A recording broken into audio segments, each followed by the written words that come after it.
This is Social Skills Coaching, a podcast brought to you by Newton Media Group and Patrick King Consulting. This is Wednesday, September 29, 2021. Establishing boundaries. How to protect yourself, become assertive, take back control, and set yourself free. Written by Patrick King, narrated by Russell Newton. Common missteps. What characterizes most of the steps and tips we've covered so far is this: a focus on you, your wants, and your limits, rather than on others and what they need and want from you. Chronic people pleasers are not used to turning this attention and concern onto themselves, but they need to if they hope to heal broken boundaries that open them to invasion from others. Sometimes an attempt to set a boundary can fail. Maybe you feel guilty and backpedal, apologizing for ruffling any feathers. Maybe you allow yourself to be bullied back into line because it's less scary than having to stand your ground, or maybe you immediately follow your boundary with a promise or consolation of some kind to make up for the fact that you said no, landing yourself at square one again. Proper boundaries take time to build, but as you learn, try to be patient with yourself. If it didn't work as you expected, gently ask yourself why and try again. Growth takes patience and courage. The following are the most common mistakes people looking to set healthy boundaries fall prey to, and how to avoid them. Mistake 1. You are aggressive and not assertive. Have you ever suppressed your rage and anger to such a degree that when it did finally come out, people were completely caught off guard by your seemingly disproportionate blow-up? While understandable, this is not a responsible way to set boundaries. You never have to be mean, hurtful, unkind, or judgmental to set a boundary. In fact, if a boundary looks like it's merely you lashing out, people are less likely to take it seriously. If you're upset or mad, wait until you're calm to have any discussions. Though it is natural to be angry when someone violates your boundaries, especially if it has happened repeatedly, a good way to tone down the aggression is this: as far as you possibly can, do not assume malice on the part of the offender.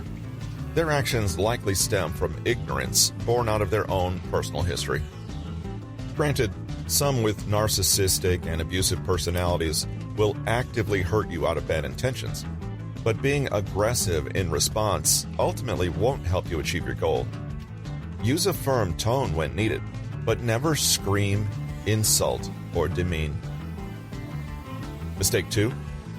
Centering the other person's emotions and not your own. Repeat to yourself as often as necessary: you are not responsible for the emotions of others. When setting a boundary, keep the focus squarely on your emotions, needs, and limits. This is all you can really claim responsibility for anyway. You don't have to take care of someone's disappointment, apologize, feel bad that you've upset them, or anything else. You don't have to wring your hands and act pained and full of remorse. Own your boundary and state it without drama and contrition. How the other person responds to that is strictly their business. You can, of course, say things like, "I'm sorry you feel that way," or "I can see that you're not happy about that." But stop there.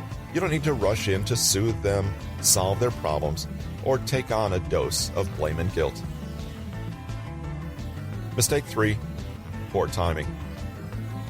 Poor timing can ruin things, even if you do everything else correctly. You can use the right tone, posture, words, and as many I statements as you want, but it is also imperative that you choose the right moment to convey any frustrations you have. It comes down to planning again. While it's certainly a good idea to defend a boundary the moment it's crossed, it's better to establish your limits preemptively when you're both calm and receptive. Pick a time when you both can talk privately without being rushed, and wait till you're able to speak calmly and firmly. It might also help to give the other person a chance to decide the time of your conversation. Simply approach them and convey that you need to talk to them, and you would appreciate it if they informed you when they're free to do so. This gives them a sense of control over the situation that is lost when you don't give them adequate notice. Following this step will clearly indicate to them that the topic of the conversation is of a serious nature, giving them the time and space to prepare for it mentally. Once you've stated your intention, it's okay to let the other person process at their own pace. If there's no need to have a drawn-out, angst-filled dialogue, don't. Sometimes people might have an immediate negative reaction to perceived criticism, but realize their mistake later. Give them the time to right any wrongs they might commit in your conversation. Mistake 4. Ramping up the drama. All this talk of confrontation and planning a conversation can sound rather serious. In truth, it's all about making sure that you're in the right headspace as you navigate territory you may be uncomfortable with. In real life, most everyday conflicts and disagreements can be solved simply and directly. There's no need for angsty, over-the-top conversations that go on for ages. If your intention is clear, you should be able to communicate fairly effectively in very little time. Stick to the point and be concise. You may dilute your message by adding in too much detail or explanation. The other person doesn't need to know all about your personal emotional journey on the road to self-esteem, or why you've arrived at this particular boundary, or the insights you've had about your childhood. All you need to tell them is your boundary, and a good boundary is short, sweet, and very clear. If you're unsure of the correct way to express yourself, don't spend too much time fretting over it. This will increase the likelihood of you not following through or letting the issue fester for too long to appropriately object to it later. If someone wrongs you, it is advisable to not take too long to approach them about it. You can just express your boundary and an I statement about how its violation made you feel to get your message across in a timely manner.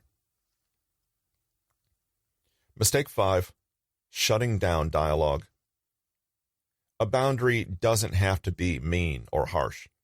Just because you're setting a limit, it doesn't mean that you're closing off the conversation, terminating the relationship, or making any final conclusions about the entire relationship. Unless you are, in which case you'll have to say so. If your boundaries are intact and clear, it's okay to talk things through with the other person. They might like to explain their side of the story, to apologize, to clarify, or ask you questions. Welcome this dialogue if it's well-meaning. While you certainly don't owe anyone an explanation, it goes a long way to show that you are in fact open to dialogue. Be careful if you suspect that you may be being talked down or manipulated. But people who have unwittingly violated a boundary may well want to discuss how that happened, defend themselves, and perhaps even share some of their own concerns. Boundaries are there not to shut down relationships, but to allow for better ones. Show good faith by talking honestly about how you'd like the dynamic to change as appropriate. That said, if you're dealing with a truly awful person who has no intention of seeing things from your point of view, remember that you have one more option up your sleeve. Just walk away forever. That's from Patrick King's book, Establishing Boundaries: How to Protect Yourself, Become Assertive, Take Back Control, and Set Yourself Free. Available on Amazon and Audible. Please go to bit.ly/establishboundariesking to check out the audiobook on Audible. That link is in the show notes, as well as links to Patrick King's homepage, where you can request his copy of a free mini-book on conversation tactics. That's at bit.ly/PKConsulting. For Patrick King, this is Russell Newton. Hope you have a great week. Thanks for joining us today.